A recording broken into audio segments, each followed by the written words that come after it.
তাই সঠিক শব্দটা হলো রিভার্ট। তাহলে আপনার অমুসলিম বন্ধুকে বলেন, এই যে এই নাও কোরআন, এটা মানো, তোমার সামনে তো মুসলিম হওয়ার সুযোগ আছে। তাকে বোঝান, কোরআন পড়েন, মেনে চলেন। যদি বুঝতে অসুবিধা হয় আমাকে জিজ্ঞেস করেন, আমাকে জিজ্ঞেস করতে না পারলে IRF এ এসে জিজ্ঞেস করেন, তারা সাহায্য করবে। এই কোরআনটা নেন। আপনি এমন কথা কোনো অমুসলিমকে বলতে পারবেন না যে মুসলিম হতে পারবে না। ঠিক, সে তখন আপনাকে বলতে পারে আপনি বাইবেল পড়েন আর বেদ পড়েন, আপনি খ্রিস্টান বা হিন্দু হয়ে যাবেন। আমার ভিডিও ক্যাসেট দেখে তর্ক করতে পারেন। দুই দিকে, এটা two way traffic, one way না। আমরাও তাদের একই কথা বলবো, এই যে বাইবেল এটা পড়েন আর তারপর দেখেন আমি আপনাদের চাইতে বেশি খ্রিস্টান। ঠিক না ভুল? তাহলে two way traffic, one way না। এখানে সবার জন্য সমান সুযোগ। ওয়ান ওয়ে ট্রাফিক ঠিক না। আমরা সবাইকে সমান সুযোগ দেব। আল্লাহ আমাদের ব্রেন দিয়েছেন, আমাদের বুদ্ধি দিয়েছেন। আমরা মানুষরা যে অনেক উন্নত, কারণটা এই না যে আমরা অনেক হ্যান্ডসাম। আমাদের ব্রেনটা ব্যবহার করতে হবে সত্যের পথে আসার জন্য। আপনারা অমুসলিম বন্ধুকে বলেন, হ্যাঁ আল্লাহ আমাদের সবাইকেই সুযোগ দিয়েছেন, আমরা বেছে নিতে পারবো। তবে আল্লাহ আগে থেকেই যে এই লোক কোরআন পড়ার পরে মুসলিম হবে কিনা, প্রথম জন, দ্বিতীয় জন, এখন আল্লাহ জানেন প্রথম জন মুসলিম হবে, দ্বিতীয় জন হবে না। আমি বা আপনি জানি না, আমি শুধু উদাহরণ দিলাম। আমি আসলে জানি না প্রথম লোকটা মুসলিম হবে নাকি দ্বিতীয় লোকটা, দুজনে হবে নাকি কেউ হবে না। আমি শুধু উদাহরণ দিলাম, যদি মুসলিম হয় সেটা তার তকদিরে হবে। সে কোরআন পেয়েছে, তারপর পড়েছে, হয় সেটা মেনেছে নয়তো মানেনি। কোরআন বলছে যে কিয়ামতের দিন যারা এই সত্য ধর্মকে ত্যাগ করেছে তাদের কেউ কথা বলবে না, ও আল্লাহ আপনি অবিচার করছেন। তারা শুধু বলবে আমাদের মাফ করুন। আল্লাহ বলবেন দেরি হয়ে গেছে, দেরি করেছ।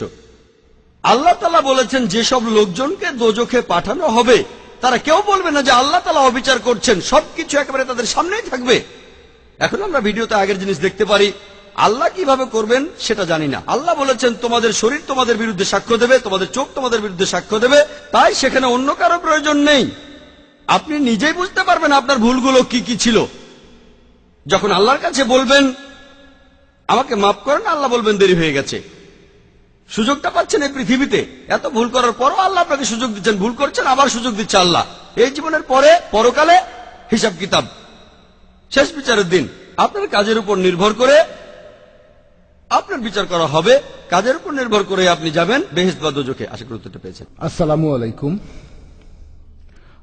অনেক অমুসলিম আমাকে প্রশ্ন করে যে ইসলাম ধর্ম কেন নারীদের উপর অত্যাচার করে। আমি জানি কথাটা সত্যি না, ইসলাম নারীদের অত্যাচার করে না। প্রশ্নটা আসলে মহিলাদের চাকরি করা নিয়ে। মুসলিম মহিলারা সাধারণত বাসাতেই থাকে। আপনি গত লেকচারে বলেছিলেন, আমি আপনার কিছু লেকচার শুনেছি, সবগুলো শুনিনি, বেশ কয়েকটা। আপনি বলেছিলেন যে মহিলারা মসজিদে যেতে পারবে, তবে ইন্ডিয়ার পাকিস্তানে মহিলারা মসজিদে নামাজ পড়তে পারে না। এর কারণ হলো মানুষের বানানো আইন, আল্লাহর আইন না। এখন মহিলারা স্বাবলম্বী হতে চাইলে ইসলাম ধর্ম এ ব্যাপারে কি বলে, যদি ভদ্রতা বজায় রাখে? ভাই প্রশ্ন করলেন আর বললেন ইসলামের বিরুদ্ধে অভিযোগ আছে যে ইসলাম নারীদের অত্যাচার করে। বিস্তারিত জানতে আমার ভিডিও ক্যাসেট দেখুন, উইমেন্স রাইট ইন ইসলাম। তবে এখানে আপনার প্রশ্নতে আসি যে তারা কাজ করতে কি পারবে, আর মহিলারা তাদের চাকরির ক্যারিয়ার তৈরি করতে পারবে কিনা। মহিলারা কাজ করতে পারবে, 1 নম্বর পয়েন্ট। মহিলারা কাজ করবে এটা কিন্তু আবশ্যিক না। যেমন একজন পুরুষকে উপার্জন করতেই হবে। ইসলাম ধর্মে একজন মহিলার বিয়ে হওয়ার আগে তার দায়িত্ব হলো তার বাবার, তার ভাইয়ের, আর মহিলার বিয়ের পরে দায়িত্ব হয়ে যায় তার স্বামীর এবং ছেলেদের। তারা এই মহিলার থাকা খাওয়া সহ যাবতীয় খরচের ভার নেবেন। তাহলে ইসলাম অনুযায়ী অর্থনৈতিক সমস্যা সমাধানের দায়িত্ব হচ্ছে পুরুষের। মহিলাদের কাজ করতে হবে না, তবে নিজের ইচ্ছায় কাজ করতে চাইলে করতে পারে। কিন্তু যদি সে বলে আমি কাজ করতে চাই না, স্বামী জোর করতে পারবে না। ইসলাম অনুযায়ী নারী ও পুরুষ সমান, তবে সমান মানে অভিন্নতা নয়। কোন পুরুষ যদি বলে আমি সন্তান জন্ম দিতে চাই, গর্ভধারণ করতে চাই, এটা করতে পারবেন না। ঠিক, গর্ভধারণ করতে চান, করতে পারবেন না। কিছু জিনিস হলো ঐচ্ছিক, কিছু জিনিস হারাম, কিছু জিনিস ফরজ আবশ্যিক, কিছু ওয়াজিব। তাহলে এইভাবেই। আর একইভাবে আমাদের শারীরিক অবস্থার উপর নির্ভর করে পারিপার্শ্বিক অবস্থান। নারী ও পুরুষের ভূমিকাটাও আসলে আলাদা। তাহলে টাকা উপার্জনের দায়িত্বটা রয়েছে পুরুষের উপরে। তারপরে মহিলারা চাইলে তারা কাজ করতে পারে। যদি পরিস্থিতি এমন না হয় তারপরও সে কাজ করতে চায় অথবা অন্য যে কোনো কারণে কাজ করতে চায়, সে করতে পারে। তবে সেই কাজটা হতে হবে ইসলামিক শরিয়া অনুযায়ী। ভদ্রতা বজায় রেখে তারা হিজাব পরবে, তারপর পুরুষ আর মহিলারা থাকবে আলাদা। নারী পুরুষ একসঙ্গে কাজ করবে না, নারী আর পুরুষ কাজ করবে আলাদা জায়গায়। যেমন ধরেন কোন একজন পুরুষ বসের বিয়ে হলো মহিলা, বস আছে একটা বন্ধ ঘরে, সেই ঘরে বস বলছে আর সেক্রেটারি টাইপ করছে। আমাদের নবীজি বলেছেন কোন মহিলা আর পুরুষ, না মেহরাম পুরুষ আর মহিলা কোন রুমে একা থাকলে তৃতীয় জন হলো শয়তান। এ ধরনের অবস্থা হলে কি ঘটতে পারে সেটা সম্পর্কে আপনারা ভালো জানেন। হয়তো বস পিএকে বলবে তুমি আর কিছুক্ষণ থাকো, আরো কাজ আছে, তখন কি ঘটবে আপনারা জানেন, আমি বলতে চাই না। তাহলে এটাই তো স্বাভাবিক। একসাথে সেই রুমে থাকলে একবার দুইবার তিনবার পিএকে সুন্দরীও হতে হয়। সেজন্য ইসলাম বলে কাজের জায়গা আলাদা, নারীদের জন্য আলাদা জায়গা থাকবে, আর মহিলারা কাজ করলে তারা হিজাব পরবে, এটাই স্বাভাবিক। কাজের আলাদা জায়গা মানে পুরুষের জন্য আলাদা জায়গা, মহিলাদের জন্য আলাদা জায়গা। এমন না যে তার কথা বলবে না, প্রয়োজন হলে তার কথা বলবে, তবে কোনো বন্ধ রুমে না। তারা কথা বলবে, এমন না যে বলবে না, তবে প্রয়োজন হলে। বিনা কারণে তারা নিজেদের মধ্যে গল্প গুজব করবে না যে ওই সিনেমাটা দেখেছো, ওই সিনেমাটা দেখেছো, কেমন লেগেছে ইত্যাদি। আর অপ্রয়োজনীয় গল্প করবে না, পরে কি হয় সেটা তো জানেনি। তাহলে ইসলামে মহিলারা কাজ করতে পারে, তবে সেটা হতে হবে ইসলামিক শরিয়ার নিয়মগুলো মেনে। তারা মাটির কাজ করতে পারে, কাপড় বুনতে পারে, উল বুনতে পারে, হতে পারে গাইনোকোলজিস্ট, তারা হতে পারে টিচার, তারা ব্যবসাও করতে পারে। কেন না?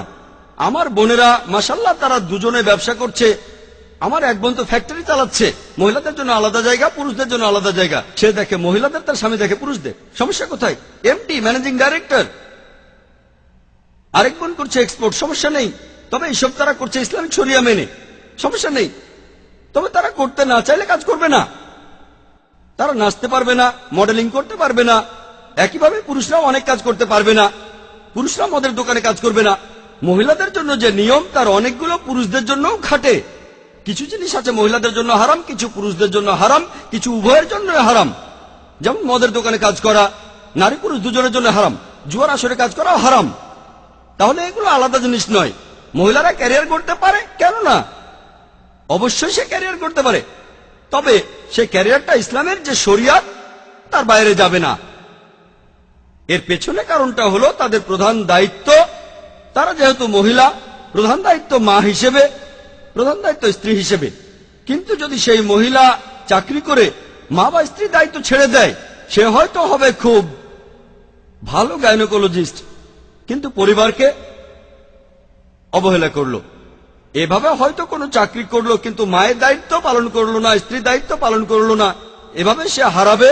কারণ মা হওয়ার কারণে মহিলারা যে সম্মান পায় সেটা অনেক বড়। এজন্যই আমাদের নবীজি বলেছেন মায়ের পায়ের নিচে সন্তানের বেহেশত। সহিহ বুখারীতে উল্লেখ আছে 8 নম্বর খণ্ডের বুক অব আদাব 2য় অধ্যায়ের 2য় হাদিস। একজন লোক নবীজিকে প্রশ্ন করল, সবচেয়ে বেশি ভালোবাসা কার প্রাপ্য? নবীজি সেই লোককে বললেন, তোমার মা। লোকটা বলল, তারপর কে? নবীজি বললেন, তোমার মা। লোকটা বলল, এরপর কে? নবীজি আবার বললেন, তোমার মা। লোকটা বলল, এরপর কাকে ভালোবাসবো? নবীজি তখন বললেন, তোমার বাবা। তার মানে 4 ভাগের 3 ভাগ ভালোবাসা আর সাহচর্য পাবেন মা, আর মাত্র 1 ভাগ ভালোবাসা পাবেন বাবা। তার মানে এক কথায় মা পাচ্ছেন গোল্ড মেডেল, সিলভার মেডেলটাও তিনি পাচ্ছেন, ব্রোঞ্জ মেডেলটাও মাই পাচ্ছেন, বাবা পাচ্ছেন একটা সান্ত্বনা পুরস্কার। এটাই ইসলাম। এখন এটাকে ত্যাগ করছেন ক্যারিয়ারের জন্য, পৃথিবীর জন্য ভালো, খুব ভালো ক্যারিয়ার, যদিও সেটা ইসলামিক। হারাম ক্যারিয়ারের কথা বলছি না, যেমন মডেলিং, অ্যাক্টিং ইত্যাদি। তবে এই হালাল ক্যারিয়ারের জন্য যদি ত্যাগ করেন, যেটার খুব প্রয়োজন, যেমন একজন ভালো মা অথবা একজন ভালো স্ত্রী, এগুলো গুরুত্বপূর্ণ। আপনি চাইলেও কোনোদিন ভালো মা হতে পারবেন না। আমরা পুরুষরা মা হতে পারবো না, 1 পাহাড় স্বর্ণ দিলেও মা হতে পারবো না, যত চেষ্টা করি না কেন। তাহলে মহিলাদেরকে যে সুযোগগুলো দেওয়া হয়েছে তারা সেগুলো হারাচ্ছে। আমাদের উপরে যে দায়িত্ব পালন করব। সেজন্য মহিলারা কাজ করতে পারে, তবে শরিয়া মানতে হবে, যাতে করে জান্নাতে যেতে পারে। আশা করি উত্তরটা পেয়েছেন।